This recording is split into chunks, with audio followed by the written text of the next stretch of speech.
Welcome to Covered, a podcast that helps you figure out what the hell is going on in the news and how you feel about it. Here to guide you through the biggest stories of the week. As always, we are your hosts, journalists Jodie Lee and Annie Puller. On this week's episode, we dive into Pauline Hanson has had a chaotic week. We're unpacking her domestic violence comments, UK trip, and what it all means for Australia's migration debate. A disturbing story in Queensland. AI has allegedly been used to create nude, deep fakes of unsuspecting women, and we look at why the law is struggling to keep up. And the Commonwealth Games has finally kicked off in Glasgow this week, even though it was supposed to be held in Victoria, but we'll get to that very soon. First, let's go to our honourable mentions. These are the stories that don't quite warrant a deep dive, but are worth getting your head across this week. Well, shock jock Kyle Sandilands has dropped the trailer for a new tell-all interview. It's called At Home with Kyle, and it's his first real interview since he broke up with Jackie O on the Kiss FM network. Kyle is set to dish all the dirt on his lawsuit with his former employer, ARN, and spill the beans on why the Kyle and Jackie O show ended altogether. He seems to become emotional when he talks about his former co-host and says that they will always be friends.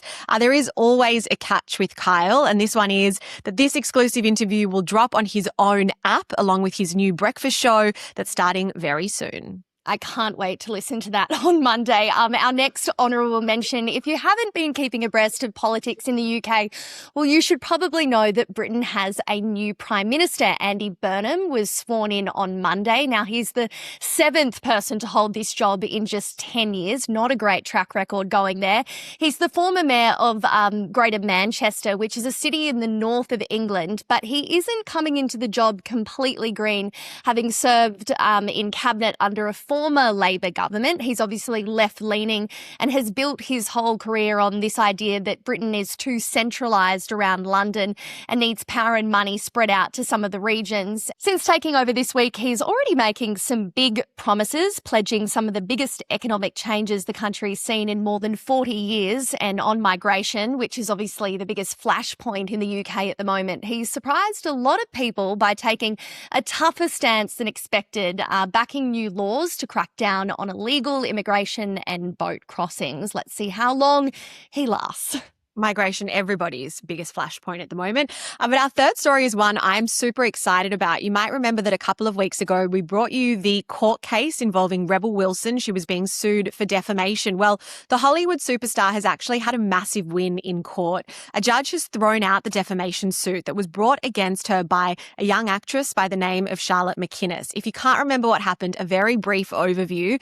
Rebel Wilson was producing a film that Charlotte was starring in. Rebel took to social media to claim that Charlotte had accused one of the producers of making her feel uncomfortable in a bathtub in Bondi. Charlotte's then said she never said those things, and Rebel claims that Charlotte backtracked on her claims to help her own career. The judge, as I said, threw out the defamation lawsuit. Rebel Wilson has since taken to social media once again to thank the Australian legal system and say that she's already moved on from the whole hullabaloo. I mean, completely ironic that the first place she went back to was social media, which was at the very core of these allegations. But let's move to our first story now. And I hate to say it because I feel like recently we've been starting every episode like this, but we are once again talking about Pauline Hanson. I know we've spoken a lot about the rise in the polls when it comes to One Nation. Also, the headline-grabbing comments that we've recently heard from Pauline Hanson around monoculture. But this week, I personally think she really crossed a line. She did, and the comment that's probably caused the most backlash and upset, rightfully so, right across the Australian community this week was some comments she made about domestic violence when she was on Brisbane radio station 4BC. Let's have a listen. What's your message, Pauline Hanson, to blokes who lose their bottle, who get angry and bash and hurt their intimate partners? It's wrong. I want you to call it out. Can you call it out? Well, it is wrong, but it's also a two-way street. But I'm not saying that it's just men and women can lose their cool as well. Society is under so much pressure, Gary, than what it used to be, ever has been in the past. And I think today everyone's sitting on a time bomb because the pressures of cost of living and people having to be able to pay the bills, tension that's going on, or if you lose your job or the kids, what's happening with the children these days. I'm sorry. The point to really pick up is the words that she used there, a two-way street. I don't think that this comment can be justified in any way, but let's kind of break down exactly what Pauline Hanson was saying here. She's framing domestic violence as something that both partners, male and female or same sex, completely contribute to equally, and she's putting this all down to cost of living pressures. In this interview, it's worth noting that she also said women experiencing abuse should just simply leave, pack up, walk out the door, and that police spend too much time on family violence and, in her words, not real crime. It's sickening. And I think that in this country, we have come so far to accept that there are some things that are simply universal truths. And that is that domestic violence in any form is never justifiable or excusable. What I find also equally frustrating with these comments by Hanson is that national data directly contradicts what she says. 78% of family violence offenders in Australia are male. That's per the latest Australian Bureau of Statistics figures. So she's been debunked there. One woman is killed on average every 11 days by a current or former partner. It's not a two-way street. That's not to say that there aren't outlying cases. We know that nothing is 100%.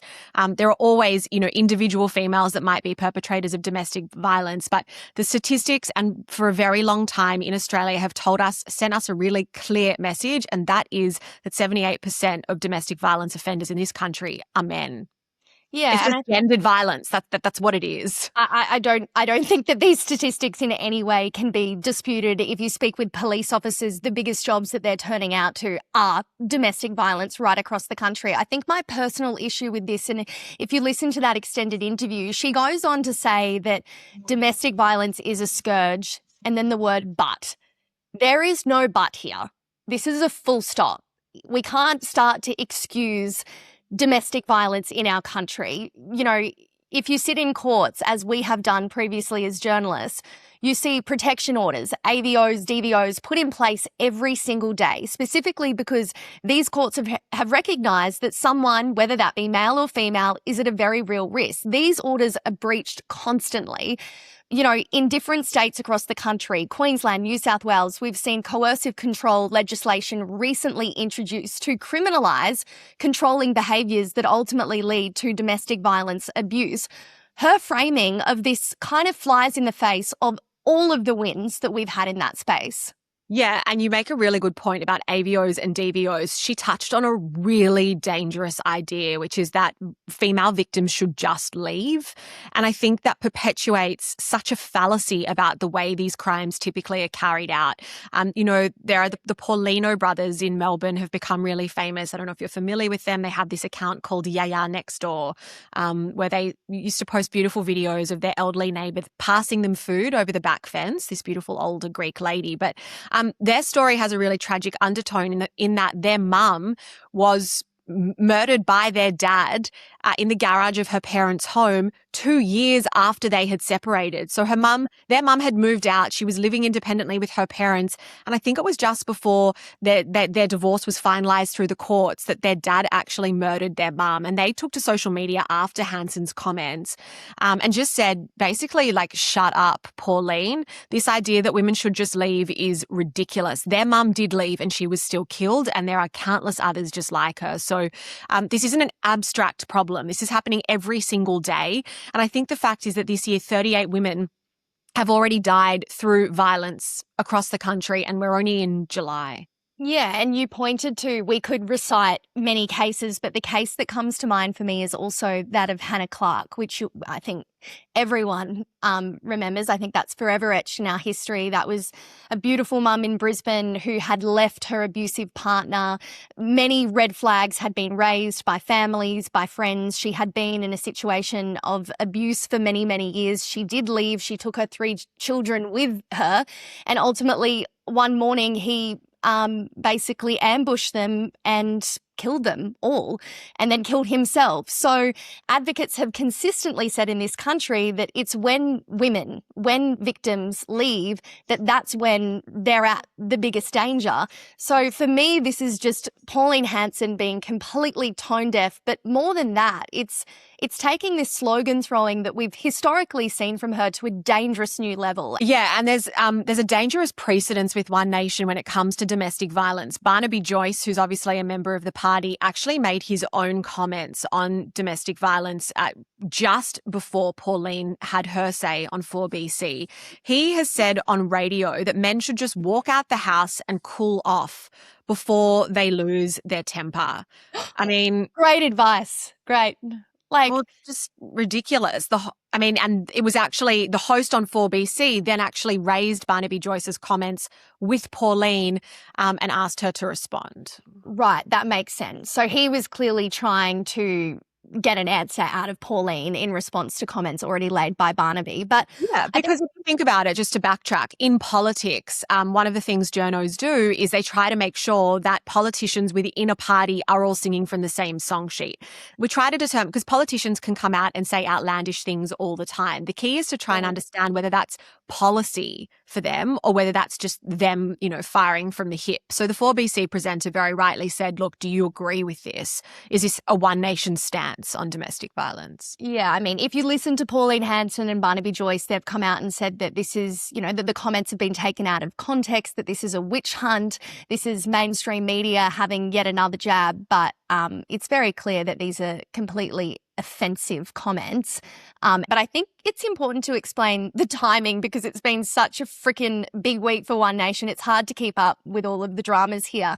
But these comments came off the back of a trip to the UK, which also generated a lot of controversy. So basically, Pauline Hanson went over to London. She did this big tour meeting up with, Reform Party members over there. And she gave this speech at a conference that tore directly into Australia, saying that the country has been flooded with migrants, that we've all gone completely woke, and that none of us should really apologise for being white. I'm actually I can't even go there, so we're just going to let that one go straight through the Sometimes we don't have a response. I can't. I just cannot. But the thing is that she was being filmed while she was in the UK for an Australian TV special. It was obviously on the Seven Network's Spotlight. She sat down with a journalist, and I would say that the key focus of the piece was on her migration policies. She used Britain as a bit of a cautionary tale, saying that Australia really needed to try and avoid falling into the migration traps that Britain has succumbed to. There were some really interesting moments in the documentary, but I think the one that stood out for me was she went to an Islamic school in Australia and had the opportunity to sit down with 3 Muslim students who I will say off the top were incredibly well prepared, very educated and very measured in the way that they spoke with Hanson. One of the girls was in a full face covering, and Hanson and this young lady had an interaction about whether or not she would ever wear a bikini to the beach, which Pauline Hanson said was a very Australian thing to do. And then she sort of quizzed the young woman on whether she was forced to wear the face covering. And the young lady said that no, it was a choice she made that helps her feel more connected to God. I'm so curious to understand, to hear what you thought about this case. I mean, the fact that school even agreed to let Pauline Hanson in is staggering to me. This is the first time she'd ever visited, an Islamic college before. I thought that those students almost made a mockery of her, particularly with that bikini comment, because she actually said to that girl, why wouldn't you wear a bikini? And then one of the other girls said to her, well, is that your measure of what being an Australian is, wearing a bikini to the beach? It's a good question, because when we talked about, this is the question about what is monoculture.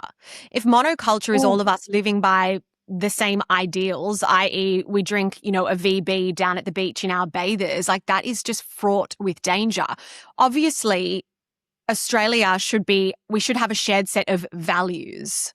But that's not what Hanson was talking about when she sat across from these girls. No, and I think what was different about this situation is so so many times we've heard Pauline Hanson get up in front of the media, do press conferences, stand up at the press club and make comments around monoculture, around subscribing to Australian ideologies and values. This was a setting where she was very clearly put in front of three very well-educated young women.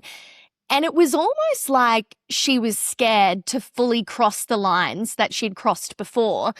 I mean, she's obviously a career politician. She speaks her mind. That's what makes her different to our two major parties. And it's why, she's having such a big moment in Australia right now, because so many disenfranchised people are resonating with that fighter rhetoric. But I personally think none of it landed. The one thing I'll say, and we've got to move on because it's not the only abhorrent thing that One Nation has done this last week, but the one thing I will say, that I couldn't help but think of the irony that migration is all anyone is talking about at the moment, be it in the UK or in Australia. It's just the hottest topic on everyone's lips.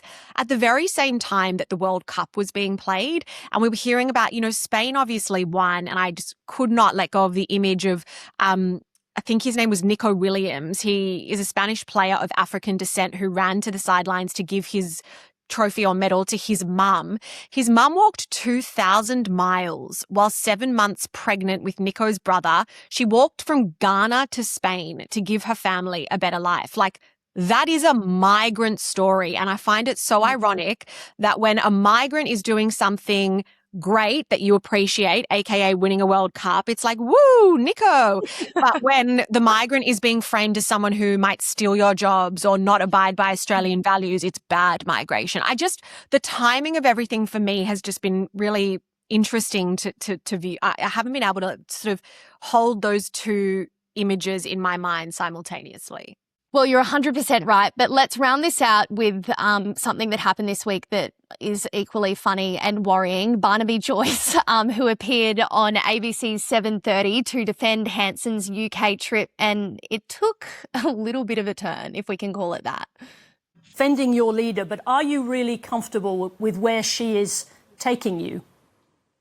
I think... Sit down! Sorry, it's a dog.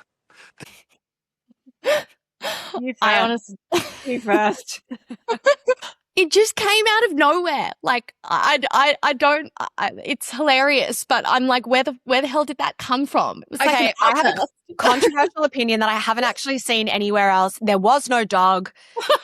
If the dog was there, you would have heard the dog barking or rustling around. There was no dog. He was buying time. He was being asked an uncomfortable question that he didn't have an answer for, and he tried to deflect and buy time. That is my professional and personal opinion.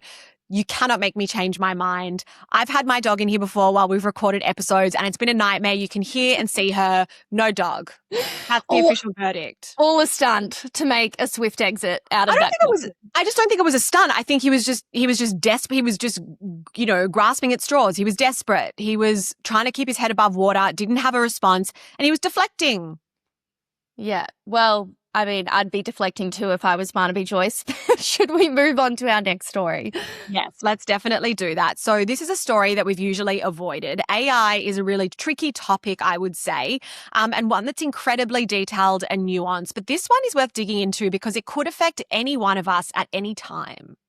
I think the catalyst of bringing this story to light for us has been a case that we've seen unfold in Queensland, my home state, this week. There was a 52-year-old man charged with 43 offences, and the allegations are honestly kind of disturbing. He apparently, police say, used AI, essentially weaponised AI, and superimposed everyday women's faces onto explicit sexual images and then printed them out as posters and then splashed them around town. But these posters actually included really personal information. He allegedly exposed phone numbers, workplaces, social media accounts, and then branded them as sex workers. So police say that some of these women were apparently getting calls and they had no idea that any of this was unfolding. We should say that this case is before the courts, so everything is an allegation at this stage. You literally can't think of anything worse. I think what struck me about this, there are 8 alleged victims in this incident, and it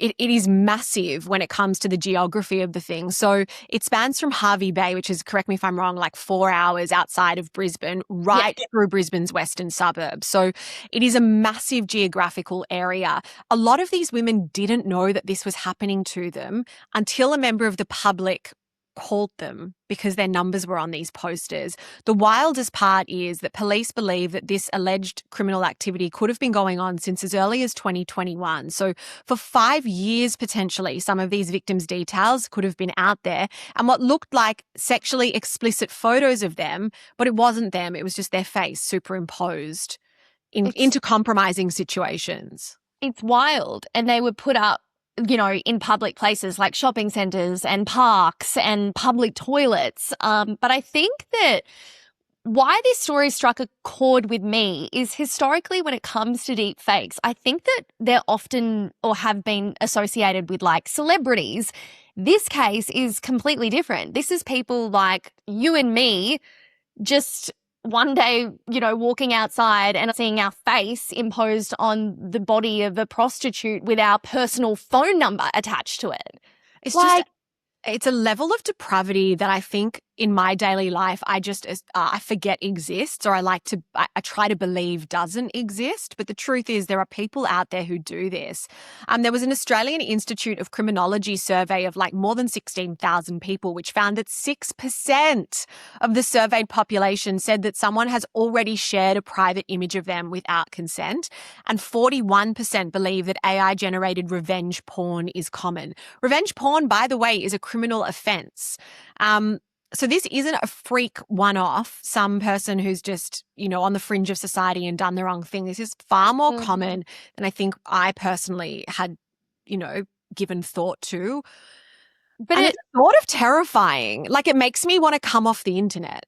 Well, I say as I record a digital podcast. I know. I mean, the contradiction. But I was also going to say it kind of makes you think about how you are showing up online, what photos you are putting up, whether you're on private, whether you're on public. It doesn't matter. That's the whole point. It actually doesn't matter because if you have stopped posting photos of yourself in bikinis and you only post respectable images of yourself fully clothed, it doesn't matter. They can still chop your face off and whack it on a porn image. It actually doesn't matter what you post. I know. And it's funny until you actually realise the weight of all of this and the ramifications of, these posters being shared or in other cases, online images being shared. But can we sort of get to the legal landscape here? Because this is the part that I think is really interesting. The laws only sort of started catching up in the last couple of years. Well, yeah. So I think what's most interesting about the legalities of this is that there are multiple jurisdictions. So states and territories have all their own laws around this as they do around many other things. And then there's also federal law around AI images and explicit images that you share or create of somebody else. And that is an offence and it carries a maximum sentence of up to 7 years. But there's obviously a loophole in these laws like there are with so many others, and it's built around digital sharing. So that's when you use like they call it in courts, they say using a carriage service, which is basically like a phone or the internet or emails or computers. So physical posters like the ones that are alleged to have been created without these victims' consent sort of falls inside a grey area. The question is like, is this covered by the legislation? Well, I think that's why the states have stepped in and essentially enforced their own laws, because there's sort of been this pattern of inconsistency where the same behaviour can carry a completely different penalty depending on where you live. So recently in Queensland, I think they're latest to adopt these new laws. They've announced, a maximum penalty of 3 years for this kind of behaviour, which is very similar to Victoria. I'm pretty sure New South Wales is even tougher than that. The maximum penalty goes up to 7 years, so in line with what the feds have done. But it's a pretty sort of damning reflection on how slowly this area of law has moved. I'm no expert in the AI space, but I feel like deep fakes have been a problem for longer than the last 2 years. Yeah, well, the other issue is that it must be incredibly hard to prosecute. I'm obviously not a lawyer, but the statistics are wild. So it seems like reports of this kind of abuse are up by 550% since 2019. That's enormous. And yet there's only one Australian who's been prosecuted under federal law. That was a 19-year-old in South Australia. So you talk about it being slow to kind of catch up and this area of law to move. Like, it's really difficult when they introduce new legislation. It's to sort of find its real world application. And I think that's what we're seeing here. But if we just zoom out a bit, because obviously this is not an issue isolated to Australia, and we look at the US, remember that case with Taylor Swift? I think that was a couple of years ago. There was this massive deepfake scandal, and there was one image of her that was orchestrated in a similar sort of landscape, and then that was seen apparently 47 million times by many of her fans who had alerted her to it, but it wasn't removed until the platform essentially gave in after all of this public pressure. So it was still seen 47 million times. Well, you wonder if, I mean, that's worse, right? Because of the size of her public profile, there's much more interest. If you get a nude image of Taylor Swift, I dare say you're far more likely to circulate that to the people that you know rather than just see a poster of what is effectively a stranger advertising sexual services. So it's definitely worse if you have a public profile, but I don't think it's any less damaging. In fact, I would argue it's more damaging if you don't have a public profile because. But I think it also, for me, it comes back to if Taylor Swift, who's literally the most famous person in the world, can't enforce these platforms to remove content like this quickly enough before everyone catches up to it, then what hope do the rest of us have? Like, what hope do unsuspecting everyday Australians have? Or, you know, in this case, people in Queensland? Oh, so you're saying that the onus needs, I understand what you're saying. It's less about prosecution and more about the onus being on the owners and on the apps themselves to regulate negative content. That's interesting. I remember the eSafety Commissioner in Australia actually effectively bullied out of the country a number of these sort of nudify apps that I think would help you basically undress someone using AI. So you post a fully clothed image and it strips them of their clothes. And they were basically pushed out of the country. But I agree with you. Obviously, the onus should be on the apps. I think the reality is they are just so reticent to play ball on anything. Why should they? Yeah, I mean, they have all the cards. But I think my biggest concern is if this is happening now at the pace that AI is moving, you know, we've just seen Albo set up this Office of AI in Canberra that's trying to enforce more regulation and also expand the AI footprint here, then what's it going to be in 5 years' time? Like, no one can even keep up with AI at this point. It's putting people out of jobs. How are we going to enforce regulation? It's a good question. Look, I risk of falling down the AI rabbit hole and ending this podcast right now for fear that it could be manipulated on the dark web.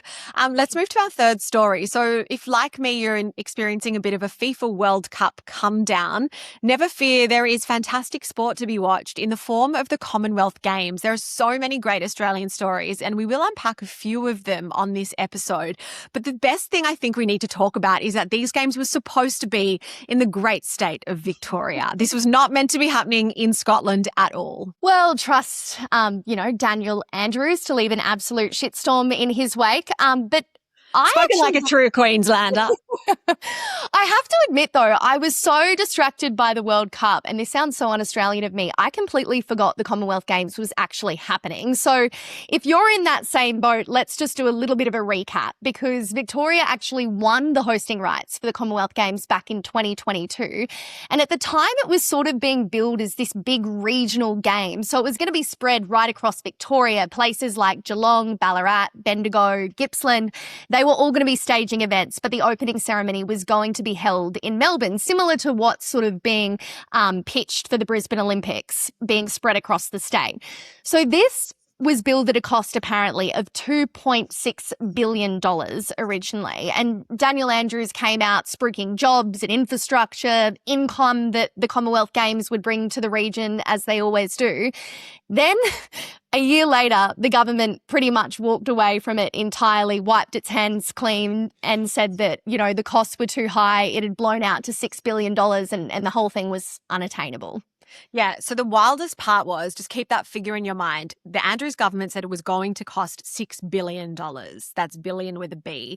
Then the Auditor General did a review of that in 2024 and found that it was actually going to cost the state of Victoria only $589 million, not $6 billion. So they were grossly overstated estimates. The Victorian government was accused of not being transparent, and no one really knows kind of what happened there. But it wasn't entirely free. The current Commonwealth Games taking place in Glasgow are actually being funded in large part by the state of Victoria. So Victoria paid $380 million compensation to the Commonwealth Games Federation, and then a large portion of that money was passed on to Glasgow when it decided to save the day. I mean, thanks to Glasgow. Like, without them, would we even be having a Commonwealth Games right now? It's important to note that Glasgow actually did host the Commonwealth Games in 2014, so I think they had a lot of the infrastructure in place to be able to pull it off. They stepped in at very short notice, and it's been a little bit of a rocky road to actually get here, because this Commonwealth Games is probably unlike others that we've seen before. Usually there's about 20 sports across the slate. I think that's been pared right back down to 10. So, sports like badminton, hockey, cricket, rugby sevens, squash, none of that is on the cards anymore. So a very different Commonwealth Games to what we're used to. Yeah, and they're actually saying that this could be the blueprint for Commonwealth Games moving forward, that it isn't such a big budget production, that it's done at sort of a more affordable price. Interesting to see how it plays out. I did find it really interesting, though, that at Thursday's opening ceremony, the Games chair, George Black, got up in front of a packed stadium and sort of took a swipe, basically, at Dan Andrews and at the state of Victoria. He said that, and I'm just going to read this, so it's a direct quote, said that Glasgow's a city built by people who believe that when something matters, you step forward, and that when the Games' future was uncertain, Glasgow didn't ask, can we? It asked, when do we get started? Oh, go George. I'm a huge fan of the Scottish government at this point. Seriously though, like, what the hell would have they done if they didn't step up? It's wildly characteristic of the Andrews government. It's arrogant, right? We'll make a commitment to something. We'll get all the kudos for it. And then we'll back out of it later. Okay. Well, anyway, let's leave the politics aside and get to the actual sport. There is an emerging story. An elderly grandmother has been taking centre stage. Talk to me about her. Yes, with this. This is so good. So Jackie Hudson is 75. I feel like in today's day, we don't really call 75 overly elderly. Yeah, that's true. Do we? Like, my dad's 72. Wouldn't call him elderly. Yeah. Anyway, by the by, she's a grandmother of 5 and a great-grandmother of 2. And the critical thing here is she's actually legally blind, but she is competing for Australia in the lawn bowls. And she's really bloody good at it. She's the world champion. So she actually hadn't been playing bowls for very long. Apparently her husband Rob dragged her to a game of lawn bowls and she realized she was really good at it. She's making her Commonwealth Games debut. What I love about old Jackie is she's actually got a lot of sporting stock in the family. So her grandson plays NRL for the Cowboys, and her son was a Sydney Olympics Ollie Roo. So I'm going to be watching Jackie in the lawn bowls. Come on, Jack. Go Get Jack. around, Jack. Runs in the family. But also, I really want to watch her now. Like, legally blind and now doing lawn bowls is incredible. Yeah, I actually read something that she sometimes obviously struggles to see the end of, I don't know, do you call it a pitch? The bowls pitch? Struggles to see the end of the pitch. Yeah, so sometimes she has to have, I think they call them a director. Anyway, she has like a bit of a guide that will stand with her and sort of talk her through the topography, if you will, of the pitch so that she can, to help her nail the shot, basically. Oh my God, what a badass. Go Jackie. She must have amazing instincts. Anyway, some pretty other crazy stories emerging out of this Commonwealth Games. Also for Scotland, representing Scotland, I should say, is Sean McCann. He's 21 years old. Yes, he's the younger brother of Madeleine McCann. So he was just 2 years old when she disappeared, which is a pretty amazing success story. considering just the emotional trauma that poor boy has been through in the wake of his sister's disappearance, that family have just been put through an absolute media storm. Obviously, she was never found. So the fact that, parents Kate and Jerry get to hopefully sit in the stands and support their young son in this way, I mean, that warms my heart because you can't even imagine what they've been through. Yeah, and the reports are that he's like really going hard for a place at the LA Olympics. So, oh, wow. So he must be pretty good. Yeah. He's amazing. But I feel, what the wildest part for the Commonwealth Games for me is, and again, a little bit like the moment I was explaining I had with the World Cup and migration. It all comes back to migration. Well, less about migration and more about this idea of colonization. It's also a real hot topic and flashpoint. We hear this word thrown around a lot. We were talking about Australia Day on last week's episode and whether or not January 26th is the right day to be celebrating a country that was colonized. And the Commonwealth Games are effectively a coming together of nations who were colonized by Britain. And I just find it used to be called the British Empire Games. It seems a little on the nose as a concept, and I just find it strange, obviously because it's sport, which is the national religion in Australia. I feel like all is forgiven under a sporting flag, but it just feels a bit on the nose for me, like Charles and Camilla, I don't know. I mean, we will support any sporting event that gets put in front of our faces, but I think you're bang on. I mean, they were front and centre, Charles and Camilla, at the opening ceremony. But when you look at, the countries that participate in the Commonwealth Games, some of them, like Jamaica, are moving towards becoming a republic, also Barbados. So I think there's a lot of questions being asked around the future and what the future of the Commonwealth Games will look like if, future hosting countries might look at this pared back games and go, okay, well, maybe that's the way forward. Maybe we don't need this big spectacle. I mean, my opinion is I'll back any sporting event, any stage that our athletes can stand on, and we can all get around them as a country. I think, why not? And honestly, like the big power brokers are probably in the same boat as you. Gina Reinhart is obviously offering cash bonuses for Australian swimmers, as she's done for many, many years. There are big cash prizes on offer.